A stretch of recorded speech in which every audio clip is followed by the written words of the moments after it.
சென்னை அம்பத்தூரில் உள்ள டன்லப் தொழிற்சாலையில் இரத்த காயங்களுடன் அழகிய நிலையில் இருந்த பெண்ணின் சடலத்தை கைப்பற்றி போலீசார் விசாரணை நடத்தி வருகின்றனர். மேலும் விவரங்களை நம்முடைய செய்தியாளர் கதிரவன் வழங்கிட கேட்கலாம். கதிரவன், வணக்கம். இது பற்றிய கூடுதல் விவரங்கள். சென்னை அம்பத்தூர் காவல் நிலையம் எதிரே டன்லப் மைதானம் அமைந்துள்ளது. இங்கு பல ஆண்டுகளுக்கு முன் செயல்பட்ட டன்லப் தொழிற்சாலை மூடப்பட்டு இருக்கிறது.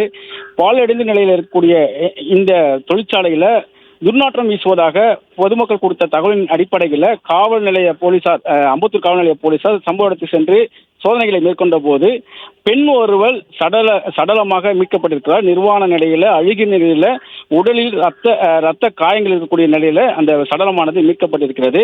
அம்பத்தூர் போலீசார் தற்போது அந்த சடலத்தை மீட்டு கீழ்ப்பாக்கம் அரசு மருத்துவமனைக்கு பிரேத பரிசோதனைக்காக கொண்டு வந்திருக்கிறார்கள்.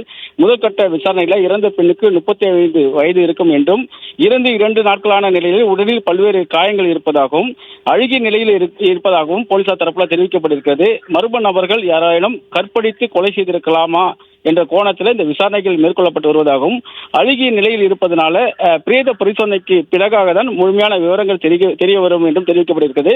சம்பவ இடத்துல அந்த பெண் உடல் கைப்பற்றப்பட்ட இடத்திலும் ரத்தங்கள் அதிக அளவில் படிந்திருப்பதாகவும், அதே போல மது பாட்டில்கள் கைப்பற்றப்பட்டிருப்பதாகவும் தெரிய வந்திருக்கிறது. அம்பத்தூர் காவல் நிலையம் எதிரே இந்த பாலடைந்த இடத்துல ஒரு 35 வயது மதிக்கத்தக்க பெண் ஒருவர் நிர்வாண நிலையில சடலமாக மீட்கப்பட்டுள்ள சம்பவம் குறித்து அம்பத்தூர் போலீசார் விசாரணை மேற்கொண்டுள்ளார்கள். இந்த சம்பவம் அந்த பகுதியில் பெரும் பரபரப்பை ஏற்படுத்தியிருக்கிறது.